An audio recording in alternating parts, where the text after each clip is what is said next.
பையனை ஒன்னோ ரெண்டோ எத்தனை பையன் பெத்தாலும் பையனை பெத்த பேரண்ட்ஸ் கண்டிப்பா பாவம் பண்ணவங்க தான் சார். உண்மை அதான். இன்னைக்கு இதுதான் நாங்க விட்டே கொடுத்துறோம் சார்.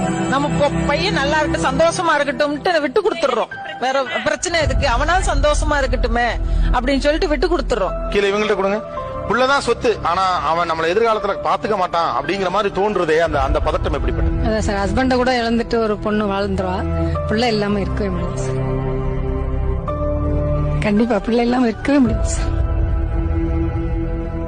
அது என்ன சொல்றது, என்ன அன்னைக்கே செத்த மாதிரி தான். பிள்ளை கொல்லி போடாமே சாகடிச்ச மாதிரி.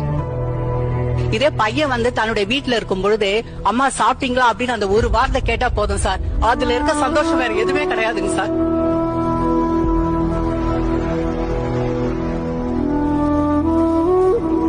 ரெண்டாவது இவங்க போயதுனால அவனுடைய அஃபெக்ஷன்